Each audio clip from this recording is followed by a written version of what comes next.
La tarde con 8 minutos. Gracias por continuar con nosotros aquí en Fórmula Noticias. Me da mucho gusto, como cada 15 días, recibir en este espacio a la ministra de la Suprema Corte de Justicia de la Nación, Yasmín Esquivel. ¿Cómo estás, ministra? Qué gusto saludarte. Muy bien, buenas tardes, Juan. Pues aquí visitándote como cada 15 días y con el gusto de saludarte a ti y a tu auditorio. Ministra, un tema que compete al Poder Judicial que decían historiadores, especialistas en jurisprudencia, no hoy, sino desde hace mucho tiempo, el Poder Judicial, por definición, es un poder conservador. Cuando hay un movimiento transformador, no en México, sino en cualquier otro país, no ahora, sino en cualquier otra época, es el último en sumarse a la transformación. Es conservador, pues porque así fue concebido y porque así quienes forman parte de él, o muchos de ellos, fueron pues ilustrados durante sus estudios. Y esto sale a colación porque la semana pasada, el jueves, México envió a los Estados Unidos a 29 líderes y fundadores del crimen organizado. Había la información de que muchos de ellos serían liberados por jueces en nuestro país. Y, por si fuera poco, ayer se da a conocer a través de 2 investigaciones periodísticas que jueces han liberado a 72 integrantes del crimen organizado entre 2022 y enero del 2025. Ya la esposa de Nemesio Ceguera no cayó en la investigación porque tienen rato haciéndolo. Pues me parece una muestra más de la necesidad de reformar al Poder Judicial y dentro de esta reforma que los jueces, los ministros, los magistrados pues sean electos dentro de una terna que cumple con los mínimos requisitos indispensables por el pueblo. Ministra, ¿qué pasó? 72 integrantes del crimen organizado en 3 años liberados por jueces. ¿Qué está pasando ahí? ¿Son amenazados? ¿Tienen relación? ¿Hay algo que tendría que investigarse? ¿Es un golpe blando de otras naciones para crear desestabilización? ¿Dónde está el Consejo de la Judicatura? Perdón, ministra, muchas preguntas aquí. Gracias, Juan. Pues todos los procesos de transformación en el mundo tienen resistencias. Siempre habrá personas que no están de acuerdo con estos procesos de cambio, con esos procesos de renovación dentro de los poderes. En el caso de nuestro país, el Poder Ejecutivo y el Legislativo pues se han transformado, han cambiado. Tan se está transformando México que hoy tenemos por primera vez en la historia una presidenta de los Estados Unidos mexicanos en la doctora Claudia Sheinbaum. Tenemos un gabinete paritario, esto que pues no se había dado en otras legislaturas. Recientemente con la transformación se presenta esta decisión de que haya un gabinete paritario. Primeramente fueron cuotas, luego por resoluciones judiciales. Finalmente hoy tenemos mitad mujeres y mitad hombres en el tema de las legislaturas y los gabinetes en México. Y uno de los poderes que está pendiente y que no ha habido transformación, sin duda alguna, es el Poder Judicial de la Federación. Por esta necesaria transformación y cambio que requiere el Poder Judicial, se da la reforma que se publicó el pasado 15 de septiembre de 2024, donde cambia la forma de designación de los jueces, magistrados y ministros. Ahora va a ser por voto popular. Mediante este voto popular se va a determinar quiénes son los 9 ministras y ministros que van a estar en el pleno, en la Corte, a partir del próximo 1 de septiembre. La elección es el domingo 1 de junio, y entran en funciones el domingo 1 de septiembre las ministras y ministros que ganen las elecciones el 1 de junio. Ahora bien, en esta transformación pues ha habido resistencias, y resistencias muy importantes que hemos visto por parte de quien no acepta esta reforma al Poder Judicial. Ha sido mediante amparos, controversias constitucionales, consultas a trámite, abrir expedientes con fundamento en el artículo 11 de la Ley Orgánica del Poder Judicial. Todas las formas que existen, las acciones de inconstitucionalidad, todas las formas de impugnación que existen en nuestra Constitución, todas se llevaron a cabo.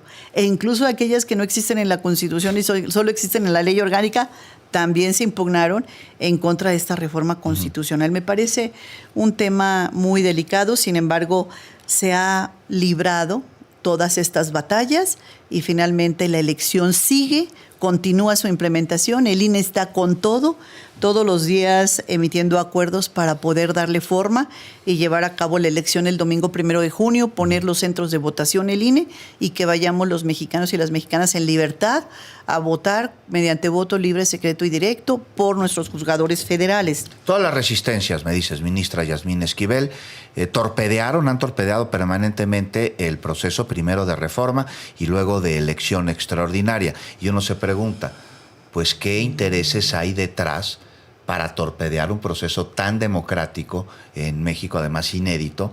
Y luego ve uno que jueces han liberado 72 integrantes del crimen organizado en 3 años y dice, oye, pues igual y tiene que ver, ¿no? Pues es un tema, sin duda alguna, es un tema delicado que se dé. Es delicado que haya un delincuente libre, como delicado puede ser también que haya un inocente en la cárcel. Ahora bien, la decisión que se dio la semana pasada, según lo que nos dio a conocer el fiscal general de la República y el secretario de Seguridad y Protección Ciudadana, fue en respuesta a una solicitud formal, una solicitud urgente del gobierno de los Estados Unidos de América, quienes han intentado por años y sin éxito que le fueran entregados mediante procedimientos de extradición, obstaculizándose, según dice el secretario de Seguridad Pública, también con amparos y suspensiones. Durante años se ha impedido la extradición o no se ha dado expeditez a estas extradiciones.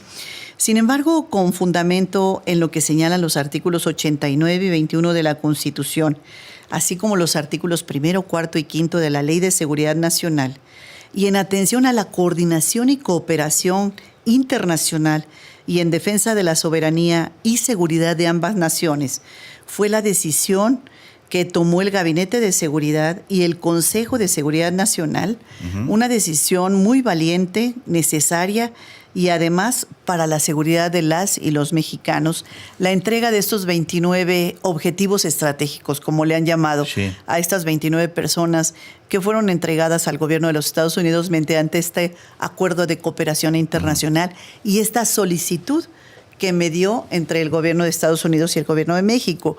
A mí me parece que es un asunto que no tiene precedentes, sin embargo fue necesario, es constitucional y es legal. Ahora, como dice un amigo, y me parece que tiene razón, ahí está la esperanza puesta en un sistema de impartición de justicia más expedito, porque una justicia que se dilata es injusticia, y se espera un poder judicial de enorme eficacia, pero sobre todo honorabilidad, ministra, porque si no sería la catástrofe.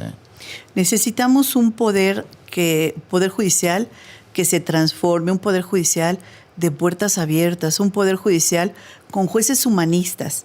Y cuando hablo de humanismo es que tengan sensibilidad social. Y para ello es estas elecciones donde va a tener la población la posibilidad de conocer quiénes son sus candidatos. El INE está poniendo a disposición el PSU.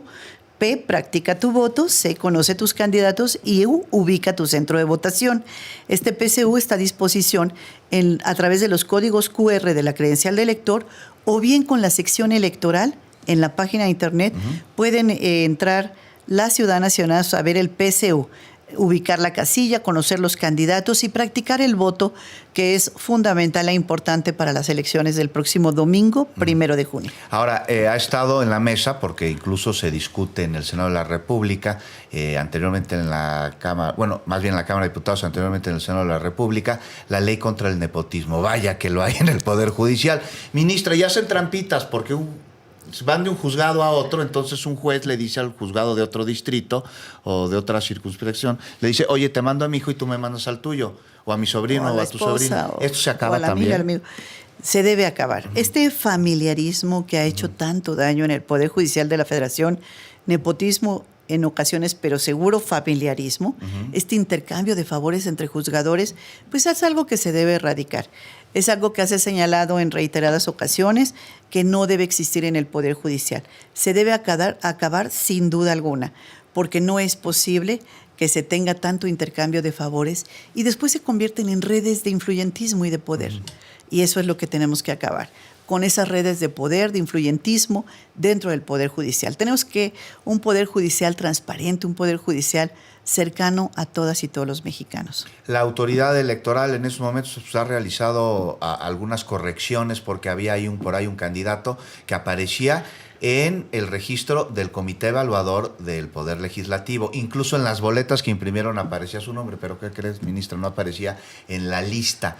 Ya lo corrigieron. Nos queda un minutito, ministra, pero tiene una gran responsabilidad la autoridad electoral. Se entiende que es un proceso inédito y confías en el Instituto Nacional Electoral para llevar a cabo este proceso extraordinario. Absolutamente. Desde 1991 el Instituto Nacional Electoral lleva a cabo elecciones permanentemente. Los ciudadanos confiamos en el INE, seguimos confiando y sin duda va a ser una elección ejemplar e histórica y es importante que salgan a votar las mexicanas y mexicanos, salgamos a votar el domingo 1 de junio. Queremos una justicia para todas y todos los mexicanos, una justicia cercana a la gente. Pues es lo que todos esperamos. Nos queda medio minutito nada más para preguntarte, ¿qué le dices, ministra Yasmín Esquivel, a aquellas personas que están desde ahorita llamando a los mexicanos a no acudir a las urnas el 1 domingo de junio en esta elección extraordinaria?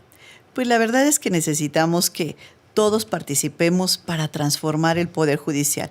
No es suficiente con que planteemos nuestras quejas, con que digamos que hay un Poder Judicial corrupto. Necesitamos también participar con la votación para poder cambiarlo y transformarlo el domingo 1 de junio. Mexicanos responsables que vayamos a votar. Ahí está la importancia de acudir a las urnas, más allá de usted qué preferencia política tiene. Ministra Yasmín Esquivel, nos escuchamos en 15 días, ya hablamos del Poder Judicial. ¿Te parece que hablemos del sistema de procuración de justicia que también tiene que reformarse? Con mucho gusto, Juan. Gracias. Gracias, ministra. Volvemos.